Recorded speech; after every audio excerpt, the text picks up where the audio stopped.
Hello, good morning. এই মেঘের সঙ্গে আমার কিছু একটা শত্রুতা আছে। আমি যখনই আসি ব্যায়াম করার জন্য ও ঠিক তখনই শুরু হয়ে যায়। তবে কি হয়েছে, মেঘের সঙ্গে আমার শত্রুতা থাকলেও সূর্যি মামার সঙ্গে আমার একটা বন্ধুত্ব আছে। আজকে তো এমনিতেই একটু দেরি হয়ে গেছে, 6টা বেজে গেছে। রেডি হয়ে আসতে আসতে 5:30টায় ঘুম ভেঙেছে। আর এদিকে বৃষ্টিও মাঝে মধ্যে নেমে পড়ে, আর ওইদিকে ওই উঠে পড়েছে, সূর্যি মামাও উঠে পড়েছে। চলো আজকে রুটিন শুরু করি। প্রত্যেক দিন ভাবি তাড়াতাড়ি ঘুমাবো, আর তাড়াতাড়ি হয়েই ওঠে না।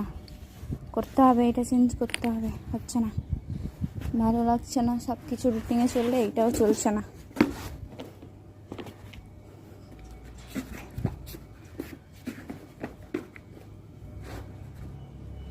সকালবেলা এদেরকে দেখলেই মনটা যেন খুশি খুশি হয়ে যায়। যাই হোক, আজকে আমি 1 ঘন্টা ওয়ার্কআউট করেছি।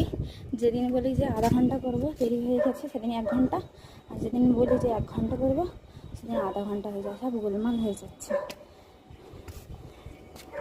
কি সুন্দর, তাই না? আমার খুব ভালো লাগে। আজকে ছিল আমার কাছে একটা লেজি ডে, মানে সানডে ছিল আজ। ভয় করিস না, খেয়ে নে।